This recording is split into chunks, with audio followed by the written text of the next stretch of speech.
اعوذ باللہ من الشیطان الرجیم والمحصنات من النساء الا ما ملکت ایمانکم کتاب اللہ اللہم صلی علی محمد وعلی آل محمد کما صلیت علی ابراہیم وعلی آل ابراہیم انکا حمید مجید اللہم بارک علی محمد وعلی آل محمد کما بارکت علی ابراہیم وعلی آل ابراہیم انکا حمید مجید۔ آج ہم نے الحمدللہ 5واں پارہ سماعت کیا۔ اللہ تعالیٰ قیام کو قبول و منظور فرمائے۔ جو ہماری بہن اس دنیا سے جا چکی، اللہ تعالیٰ ان کی مغفرت فرمائے اور لواحقین کو صبر جمیل نصیب کرے۔ آج کے پارے کے اندر میاں اور بیوی کے حقوق کے بارے میں مفصل گفتگو ہوئی ہے۔ سب سے پہلا یہ موضوع ہے، اور رب تعالیٰ نے مومنوں کو یہ حکم دیا کہ تم نکاح کے اندر پاک دامن عورتوں کو ترجیح دو۔ اگر تمہارے پاس طاقت نہ ہو مہر دینے کی تو وہ لونڈیاں جو تمہارے گھر میں، یعنی یہ اس دور کا واقعہ ہے کہ جب لونڈیاں جنگوں سے جو خواتین ملتی تھی وہ نکاح میں رکھا کرتے تھے اور اس کا مہر نہیں ہوا کرتا تھا، لہٰذا فرمایا کہ تم ان کے ساتھ زندگی گزارو۔ اس طرح سے ابتدا ہوئی۔ شوہر اور بیوی کے حقوق کے بارے میں مفصل گفتگو ہوئی۔ خصوصی طور پر اس چیز پر ترجیح دی گئی، اگر میاں اور بیوی کے درمیان نا اتفاقی ہو جاتی ہے، جھگڑا ہو جاتا ہے، تو 3 سٹیپس ہیں۔ 3 سٹیپ۔ سب سے پہلا یہ کہ واضح و نصیحت کی جائے، سمجھایا جائے، نفع و نقصان سے واقفیت کروائی جائے، اس کو بتایا جائے کہ بھائی اس غلطی کا یہ نتیجہ ہے اور یہ ہے، باہر کیا۔ سب سے پہلا یہ ہے۔ دوسرا سٹیپ یہ ہے کہ اگر پھر بھی کوئی عورت نہیں بات مانتی ہے تو اسلام نے یہ دوسرا سٹیپ اور دوسرا قدم یہ بتایا کہ بستر الگ کر دیا جائے۔ بستر الگ کر دیا جائے، یعنی میاں بیوی الگ الگ ہو جائے۔ الگ سے یہ مطلب نہیں کہ وہ گھر سے چلی جائے یا وہ گھر سے چلا جائے، یعنی کہ اپنے روم بدل لیں۔ اس طرح سے ہم اس کو تعبیر کر سکتے ہیں، روم بدل لیں۔ اس طرح اس کو احساس ہو غلطی کا، گستاخی کا، اپنی ہٹ درمی کا۔ اور بعض دفعہ عورتوں کے اندر کافی ساری غلطیاں رہتی ہیں، اللہ تعالیٰ ان کی اصلاح فرمائے، ہم سب کی بھی اصلاح فرمائے۔ لہٰذا رب تعالیٰ نے فرمایا اس طرح سے جو ہے آپ اصلاح کر سکتے ہیں۔ پھر بھی اگر جو ہے وہ باز نہیں آتی ہے تو ایسی صورت میں شوہر کو یہ حکم ہوا کہ آپ اگر اس کو مارتے ہیں تو چہرے پر نہیں مار سکتے، بلکہ اس کی حد مسواک کی طرح کا اشارہ کیا گیا، اس طرح سے آپ اس کو جو ہے سکھا سکتے ہیں، تعدیب کر سکتے ہیں، اس کو اتنا ڈانٹ سکتے ہیں۔ اور اگر اس سے بھی حد بڑھ جائے اور چوتھا سٹیپ آپ کو اختیار کرنا پڑے تو وہ یہ ہے حکما من اہلہ و حکما من اہلہا۔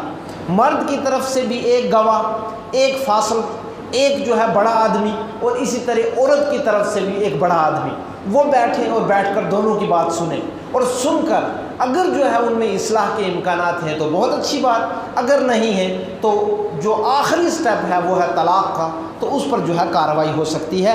اس طرح سے رب تعالیٰ احکم الحاکمین نے گھروں کو بسانے کا اور گھروں کو جو ہے غلطیوں کو دور کرنے کا طریقہ بتایا ہے۔ میں آپ کو یہ بھی بتاؤں، جو طلاق کا طریقہ بتایا رب تعالیٰ نے کہ الطلاق مرتان فامساک بمعروف و تسریح باحسان، طلاق آپ 2 مرتبہ دے سکتے ہیں، اور تیسری مرتبہ طلاق جو ہے وہ آخری حد ہے، اس کے بعد رجوع نہیں، الا یہ کہ وہ حلالہ جو اسلام میں حلالہ جائز ہے، جو آج مارکیٹ میں، جس پر میں پہلے گفتگو کر چکا ہوں، جو بدبختی اور جو بے حیائی لوگوں نے اپنے مسلکوں کے نام پر رچی ہوئی ہے، لعن اللہ المحلل والمحللہ۔ پیارے رسول صلی اللہ علیہ وسلم نے فرمایا حلالہ کرنے والے اور کروانے والے دونوں پر اللہ کی لعنت ہو۔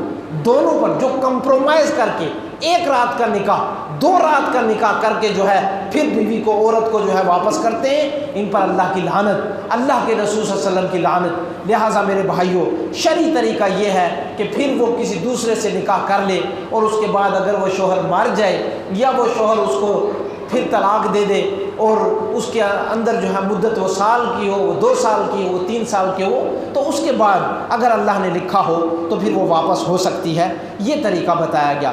میں اس میں یہ کہنا چاہ رہا ہوں کہ گھروں کو بسانے کی آخر تک شریعت نے جو ہے وہ اس پر ورک آؤٹ کیا ہے، اس کے آپشن پر ورک آؤٹ کیا ہے، اس کی تمام تر تربیت اور ترتیب پر اور نظم پر ورک آؤٹ کیا ہے کہ گھر جو ہے وہ اجڑنے نہ پائے، گھر اجڑنے نہ پائے، گھر بکھرنے نہ پائے، طلاق نہ ہونے پائے۔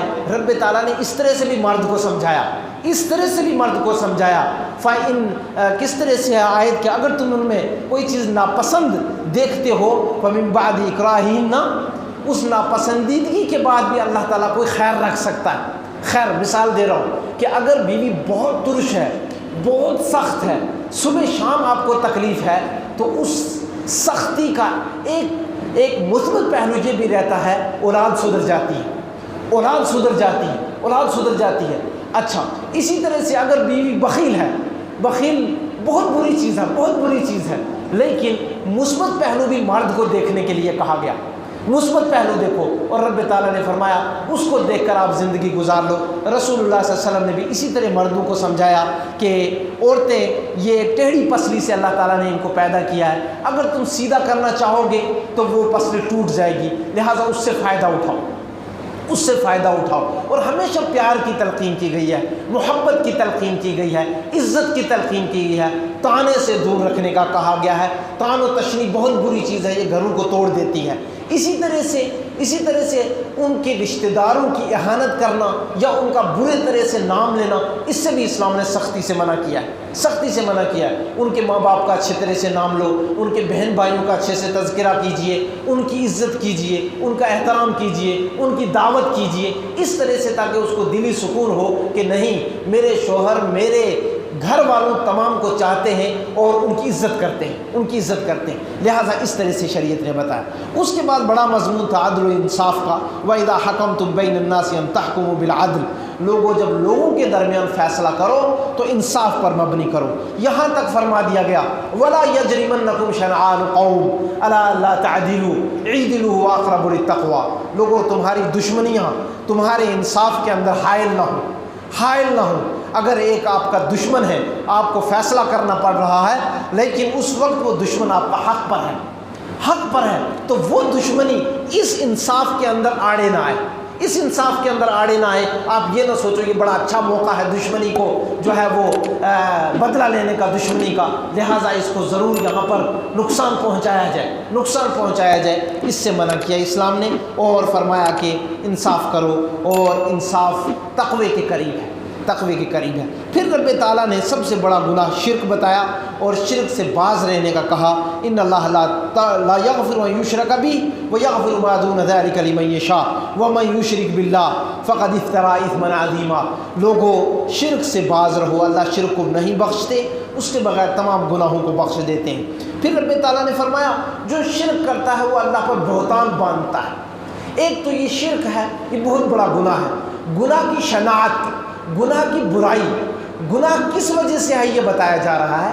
اس کے اندر جو وجہ ہے وہ یہ ہے کہ شرک کرنے والا اللہ پر بہتان باندھ رہا ہے، اللہ کو نعوذ باللہ کمزور سمجھ رہا ہے، اللہ کے بارے میں یہ گمان رکھ رہا ہے اللہ نہیں دے سکتا ہے، اللہ رب العالمین سے یہ گمان رکھ رہا ہے کہ رب تعالیٰ میری مدد نہیں کر سکتا ہے، لہٰذا وہ کسی کے پاس جا رہا ہے، یہ اللہ پر بہتان ہے، نعوذ باللہ، کیونکہ رب تعالیٰ احکم الحاکمین، تمام دنیا کو دینے والے، تمام کی حاجات کو پوری کرنے والے، تمام کو معاف کرنے والے اور تمام کی مدد کرنے والے ہیں۔ لہٰذا میرے بھائیوں اس طرح سے شرک کی شناعت اور برائی کو بیان کیا گیا، اس سے بچنے کو کہا گیا، سب سے بڑا گناہ بتایا گیا۔ اللہ تعالیٰ ہم سب کی حفاظت فرمائے اور دور رکھے۔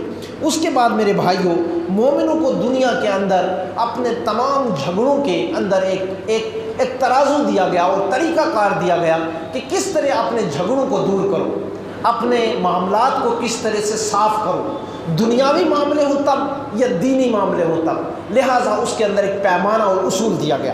وہ کیا دیا گیا؟ یا ایھا الذین آمنوا اطیعوا اللہ واطیعوا الرسول واولی الامر منکم فإن تنازعتم فی شیء فردوہ الی اللہ والرسول ان کنتم تؤمنون باللہ والیوم الآخر ذلک خیر واحسن تأویلا۔ اے لوگو، اللہ اور رسول کے، اے مومنو، اللہ اور رسول کی اطاعت کرو، اور جو تمہارے بڑے بنا دیے جائیں ان کی اطاعت کرو۔ دیکھو، جب تم میں سے جھگڑا ہو جائے، تمہارا دینی معاملے میں ہو یا دنیاوی معاملے ہو، دنیاوی معاملے کے اندر آپ کا بزنس ہے، دنیاوی معاملے کے اندر آپ کی تجارت ہے، دنیاوی معاملے کے اندر آپ کا لین دین ہے، دنیاوی معاملے کے اندر آپ کے پراپرٹی کے بٹوارے ہیں، دنیاوی معاملات کے اندر آپ کی بہت ساری چیزیں ہیں، وہ تجارت ہو، وہ زراعت ہو، کھیتی ہو، تمام چیزیں۔ تو رب تعالیٰ نے فرمایا جب تمہارا جھگڑا ہو جائے فردوہ الی اللہ والرسول، فرمایا اللہ اور رسول کی طرف لوٹاؤ، اللہ اور رسول کی طرف۔ وہاں اولی الامر کا ذکر نہیں کیا گیا۔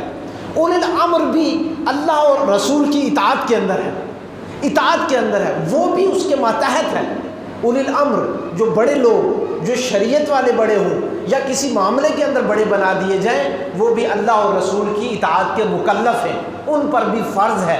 لہٰذا دینی جھگڑا ہو، وہ طلاق کا جھگڑا ہو، وہ تراوی کا جھگڑا ہو، وہ رفع الیدین کا جھگڑا ہو، وہ آمین بالجہر کا ہو، وہ سورہ فاتحہ کا ہو، وہ یہ قبروں پر مزاروں اور اس کا اور اس کا اور فاتحہ خوانی اور فلاں اور 40واں اور 30واں، تمام جھگڑوں کے بارے میں رب تعالیٰ نے فرمایا اگر تم مومن ہو، اگر تم لا الہ الا اللہ محمد رسول اللہ پڑھتے ہو، اگر تم نے اللہ کی کتاب کو اپنی کتاب مان لیا، اگر محمد رسول اللہ صلی اللہ علیہ وسلم کو اپنا نبی تسلیم کر لیا ہے، تو تمہارے لیے جھگڑوں کا حل پھر یہاں موجود ہے۔ کسی تقلید کی ضرورت نہیں ہے جناب، کسی بھی قومیت کی ضرورت نہیں ہے، کسی بھی رائج جو آج کل بدعات ہیں اس کے تحت دبنے کی ضرورت نہیں ہے۔ فردوہ الی اللہ والرسول، اللہ اور رسول کے پاس آنے کی ضرورت ہے۔ فرمایا یہاں پر آپ کا جھگڑا، اچھا فائدہ کیا ہوگا؟ فائدہ یہ ہوگا کہ اگر آپ اپنے تمام معاملات میں اللہ اور رسول کی اطاعت کر لیں گے تو یقین مانے بہت بڑا مقام ہے۔ سورہ نساء میں رب تعالیٰ فرماتے وَمَن يُطِعِ اللَّهَ وَالرَّسُولَ فَأُولَٰئِكَ مَعَ الَّذِينَ أَنْعَمَ اللَّهُ عَلَيْهِم مِّنَ النَّبِيِّينَ والصدیقین والشہداء والصالحین وحسن اولئک رفیقا۔ جو اللہ اور رسول کی اطاعت کرے گا، اللہ رب العالمین ان کا حشر، ان کو انعام، ان کو جو ہے نوازش جو کریں گے اور عطا، اور رب تعالیٰ جو ان کا مقام رکھیں گے اور جن لوگوں کے ساتھ ان کو اٹھائیں گے وہ نبی ہوں گے، سبحان اللہ، صدیقین ہوں گے، شہداء ہوں گے اور نیکوکار ہوں گے۔ رب تعالیٰ نے فرمایا کتنے اچھے دوست ہوں گے۔ دنیا میں اللہ اور رسول کی اطاعت کرنے والا قیامت کے دن نبی کے ساتھ ہوگا، سبحان اللہ، محمد رسول اللہ صلی اللہ علیہ وسلم کے ساتھ۔ کہاں ہوگا؟ صدیقین کے ساتھ ہوگا۔ کہاں ہوگا؟ شہداء کے ساتھ ہوگا۔ کہاں ہوگا؟ نیک لوگوں کے ساتھ ہوگا۔ ایک مرتبہ ایک صحابی نے کہا اللہ کے رسول صلی اللہ علیہ وسلم، میں جنت میں آپ کی صحبت چاہتا ہوں، صحبت چاہتا ہوں میں جنت میں آپ کی۔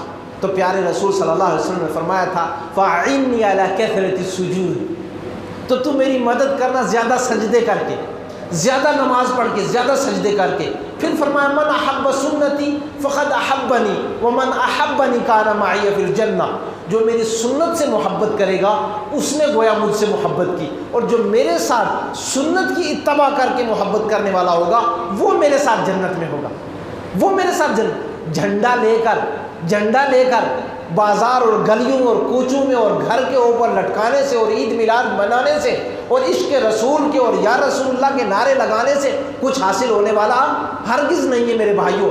اگر ہونے والا حاصل ہے تو اللہ اور رسول کی اطاعت میں ہے، ان کی سنتوں پر عمل کرنے میں ہے، اللہ کے حکموں کو بجا لانے میں ہے۔ اور اس کے بعد میرے بھائیوں، قرآن میں تدبر کرنا، تفقہ کرنا، قرآن کو سمجھ کے پڑھنا، یہ بہت بڑا فرض ہے۔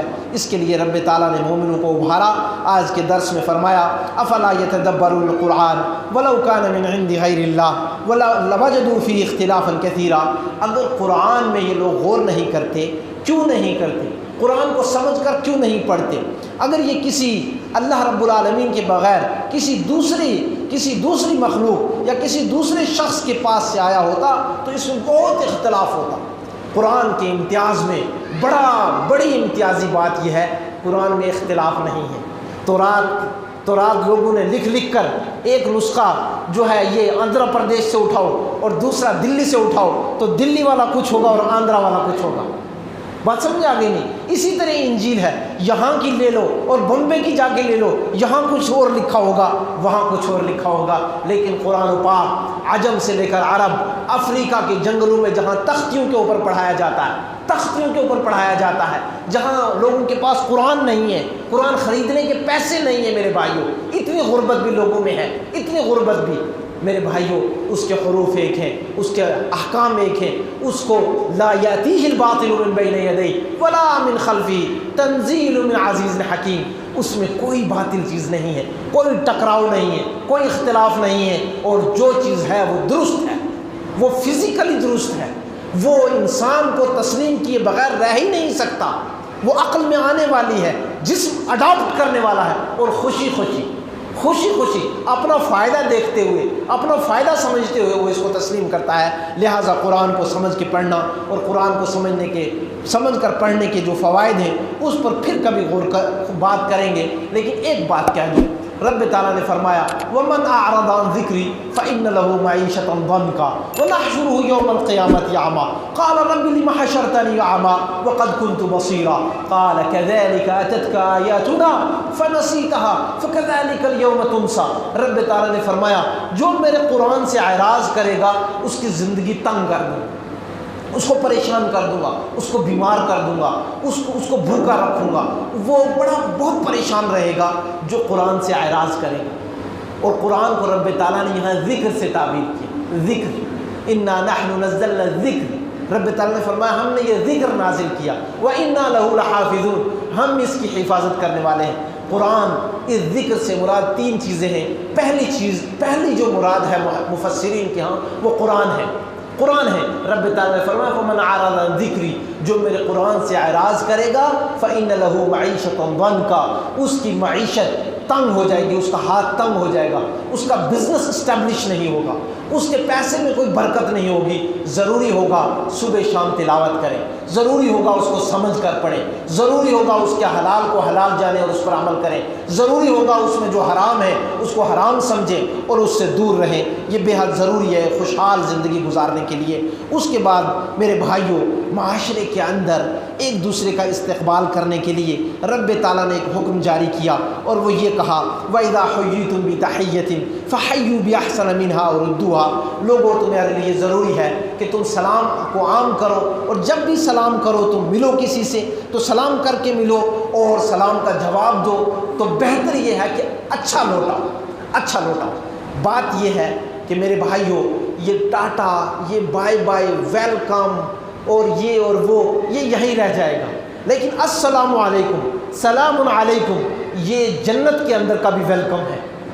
جنت کے اندر جب جنتی جنت میں جانے لگیں گے تو دربان کھڑے ہوں گے، فرشتے کھڑے ہوں گے. سورہ زمر میں رب تعالیٰ نے فرمایا جنتیوں کے جو ویلکم کرنے والے فرشتے ہوں گے وہ کہیں گے سلام علیکم طیبتم فادخلوها خالدین. آپ پر سلامتی ہو، آپ ویلکم، آئیے، آپ خوش آمدید اور داخل ہو جائیے. یہی رہی جنت، یہ رہا آپ کا ٹھکانہ. بچوں کو سکھائیے، بیٹے جانے کے وقت السلام علیکم کہو، آتے ہوئے السلام علیکم کہو، اور جو سننے والا ہے اس کے لیے ضروری ہے اچھا لوٹائے. کسی نے کہا السلام علیکم، آپ کہیں وعلیکم السلام ورحمۃ اللہ، اور کوئی کہے السلام علیکم ورحمۃ اللہ، آپ جواب میں کہیں وعلیکم السلام ورحمۃ اللہ وبرکاتہ. یہ ہے اس سے بہتر لوٹانا، تاکہ اس کو محسوس ہو میرے سلام کا احترام ہوا ہے، میری بندہ قدر کر رہا ہے. ایسا نہیں اس نے کہا السلام علیکم ورحمۃ اللہ وبرکاتہ، اس نے کہا وعلیکم السلام، تو اس کو پہلے ہی پتہ چل گیا جناب اس کی یہاں میری کوئی قدر و قیمت نہیں، کوئی ویلیو نہیں ہے، میرے دل سے یہ احترام نہیں کرتا ہے، میرا آنا اس کو گراں گزرا ہے، کاش میں نہ آتا. آپ کے اچھے سلام لوٹانے سے اس کی حوصلہ افزائی ہوتی ہے، اس مہمان کو آنے کی خوشی ہوتی ہے، وہ اپنے آنے کو اچھا شگون محسوس کرتا ہے. میں عزت دار کے گھر آیا ہوں، میں اچھے انسان کے گھر آیا ہوں، میں ایک بہتر پڑوسی کے پاس آیا ہوں، میں اپنے پیارے بھائی کے پاس آیا ہوں. اس کے دل میں کوئی ناراضگی نہیں، تبھی اس نے بہتر طرح سے سلام کا جواب دیا ہے. پھر یہ دعا ہے، پھر یہ دعا ہے، آپ یہ کہتے ہو اللہ کی آپ پر سلامتی ہو، اللہ کی آپ پر برکتیں ہوں اور اللہ کی آپ پر رحمتیں ہوں۔ اور جواب دینے والا بھی کہتا ہے کہ اللہ رب العالمین آپ پر بھی سلامتی بھیجے، آپ پر بھی برکتیں بھیجے اور آپ پر بھی رحمتیں بھیجے۔ میرے بھائیوں، اس سے اپنے گھروں کو محروم کرنا، اپنے آپ کو محروم کرنا، یہ بڑی بد نصیبی ہے۔ اللہ کا حکم ہے اور یہ محبتوں کو بڑھانے والا نسخہ رسول اللہ صلی اللہ علیہ وسلم نے بتایا ہے کہ اولا ادلکم علی شیء اذا فعلتموہ تحاببتم، کوئی چیز ایسی بتاؤں جو کرو گے تو محبتیں بڑھیں گی، نفرتیں ختم ہوں گی، دل صاف ہوں گے، جو وہ گھر سے نکلتے وقت چہرہ تھا وہ چہرہ بدل جائے گا۔ فرمایا کیا ہے؟ افشوا السلام بینکم، سلام کو اپنے درمیان عام کرو۔ لہٰذا صحابہ اس طرح بھی کرتے تھے، ایک درخت سے اس طرف گھوم کے دوسری طرف جا کر سلام کرتے تھے۔ اس طرح مورخوں نے لکھا ہے، اس دروازے سے نکلے، اس دروازے سے داخل ہوئے، ساتھی کو کہتے تھے السلام علیکم ورحمۃ اللہ وبرکاتہ۔ اتنی محبت، اتنا اس سنت پر عمل کرتے تھے اور اس کو عام کرتے تھے، تبھی ان لوگوں کے دل صاف تھے، تبھی وہ لوگ رضی اللہ عنہم ورضوا عنہ کے مصداق بنے۔ اس کے بعد میرے بھائیوں، صلاۃ الخوف جو ہے مشروع ہوئی۔ صلاۃ الخوف کس طرح سے؟ یعنی میدان جنگ کے اندر بھی ڈر کی حالت میں اور ایسے وقت میں کہ جب کب گولی لگ جائے یا کب تلوار لگ جائے، وہاں بھی نماز نہیں چھوڑنی، وہاں بھی نماز نہیں چھوڑنی۔ اور فرمایا کہ نماز کو وہاں پر آپ قصر پڑھیں گے اور دونوں نمازیں ایک ساتھ ملا کر پڑھ لیں گے، یعنی ظہر اثر ایک ساتھ اور مغرب عشاء ایک ساتھ۔ کیسے پڑھیں گے؟ ایک جو ہے بٹالین، اس کو آج کی زبان میں آپ بٹالین کہتے ہو، ایک بٹالین وہاں پر آپ کی نگرانی کرے گی اور ایک بٹالین کو امام ایک رکعت پڑھائے گا۔ لہٰذا یہ یہاں پڑھ رہے ہوں گے، یہ پیچھے ہو جائیں گے اور وہ بٹالین جو ہے ان کے ساتھ ایک رکعت پڑھے گی اور یہ حفاظت کرتے رہیں گے کہیں دشمن ان کے اوپر جو ہے ٹوٹ نہ پڑ جائے اور دشمن جو ہے حملہ نہ کر دے۔ پھر وہ بھی آ کر پڑھیں گے، یعنی دو رکعتیں جب دونوں کی ہو جائیں گی پھر جو ہے امام سلام پھیر دے گا۔ اس طرح یہ صلاۃ الخوف یعنی کہ جنگ کے میدان کے اندر بھی نماز پڑھنی ہے۔ ہماری ماں عائشہ رضی اللہ عنہا فرماتی ہیں اذا حزبہ الامر فزع الی الصلاۃ، پیارے رسول صلی اللہ علیہ وسلم کو جب کوئی معاملہ تنگ کرتا، پریشان کرتا اور اس معاملے میں آپ بہت دکھی ہو جاتے، کوئی حل نظر نہ آتا، فزع الی الصلاۃ، نماز کی طرف بھاگتے، نماز کی 2 رکعت پڑھتے، اللہ سے مدد مانگتے تو حل نظر آتا۔ لہٰذا جنگیں بھی جیتی گئیں لیکن نماز میں رہتے ہوئے، نماز پڑھتے ہوئے۔ آج ہمیں بخار ہو جائے تو بھی اللہ مجھے معاف کرے، یہ کہنے والا بھی اسی طرح کا ہے۔ نماز میں بخار ہو گیا تو نماز چھوٹ جاتی، پیٹ درد ہو گیا تو چھوٹ جاتی ہے، کوئی مار گیا تو چھوٹ جاتی ہے، ہمارا بزنس ٹھنڈا ہو گیا تو بھی چھوٹ جاتی ہے، بزنس ڈیولپ ہو گیا تو بھی چھوٹ جاتی ہے۔ کیا کریں جی، دھندے نے پھنسا رکھا ہے، دھندا۔ جب یہ دھندا چھن جاتا ہے پھر نماز کیوں چھوٹ گئی؟ دھندا مندہ پڑا اس لیے چھوٹ گئی۔ میرے بھائیوں، نہ دھندا یہ بڑا ہو جائے تب بھی نہیں چھوٹنی چاہیے، اور یہ مندہ پڑ جائے، غریب ہو جائے آدمی تب بھی نہیں چھوٹنی چاہیے۔ اللہ ہمیں سچا نمازی بنائے، ہر وقت نماز پڑھنے کی توفیق عطا فرمائے۔ جو بندہ ڈر سے ہر وقت نماز کی جو ہے وہ کوشش میں رہتا ہے، وہ کبھی ناکام نہیں ہوتا، کبھی دکھی نہیں ہوتا اور کبھی بھی جو ہے اس کو کوئی رسوا اور ذلیل نہیں کر سکتا۔ اللہ اس کی مدد فرماتے ہیں، وہ اللہ کی حفاظت میں رہتا ہے۔ لہٰذا نماز پڑھی جائے۔ رب تعالیٰ احکم الحاکمین ہمیں توفیق عطا فرمائے۔ اس کے بعد میرے بھائیوں، اس کے بعد جو حکم جو ہے وہ نازل ہوا، جو مضمون آیا وہ یہ تھا کہ منافقین کا ایک برا رویہ اور منافقین کی بری خصلتوں کے بارے میں مفصل ذکر ہوا۔ وہ جھوٹے لوگ ہوتے ہیں، منافقین جھوٹے لوگ ہوتے ہیں۔ یہاں آتے ہیں تو اس کو تسلی دیتے ہیں میں تیرے ساتھ ہوں، وہاں جاتے ہیں تو اس کو تسلی دیتے ہیں میں تیرے ساتھ ہوں۔ اچھا، جب یہ ہار جاتے ہیں تو ان کو جا کے کہتے ہیں دیکھا ہم تو آپ کو پہلے کہہ رہے تھے آپ جیت جاؤ گے۔ اچھا، جب یہ جیت جاتے ہیں تو پھر ان کو جا کر کہتے ہیں دیکھا ہم نے آپ کو منع کیا تھا آپ ان کے ساتھ نہ لڑتے۔ بات سمجھ میں آ گئی نہیں؟ تو اس طرح لا الہ الا ولا الہ الا مذبذبین بین ذلک، نہ ادھر کے اور نہ ادھر کے، ہمیشہ دونوں طرف۔ اور اتنی بری رسول اللہ صلی اللہ علیہ وسلم نے مثال دی، کشات العائرہ، وہ بکری جو گابن ہونے کے لیے کبھی اس بکرے کے پاس اور کبھی اس بکرے کے پاس جاتی ہے، یہ مثال دی سب سے بری اور شناعت جو شخص منافق ہوتا ہے، ادھر کی باتیں ادھر اور ادھر کی ادھر، خصوصاً وہ جو دین کے معاملے میں منافق ہو، دین کے معاملے میں۔ اور رب تعالیٰ نے مشرک سے، کافر سے سخت عذاب کا وعدہ کیا ہے منافق سے، ان المنافقین فی الدرک الاسفل من النار، سب سے نچلا درجہ اور سب سے سخت عذاب منافق کو ہے۔ منافق ہوا ہے۔ اللہ تعالیٰ ہمیں چھوٹے اور بڑے نفاق سے بچائے، ہماری امتوں اور بچوں اور پوری امت مسلمہ کو اللہ تعالیٰ اپنی حفاظت میں رکھے۔ یہ بہت برا عمل ہے، اس برے عمل سے بچنے کے لیے ہمیشہ انسان کو دعا کرنی چاہیے۔ صحابہ بہت اپنے اوپر اس چیز سے ڈرتے تھے، کہیں ہمارے اندر نفاق تو نہیں آ گیا۔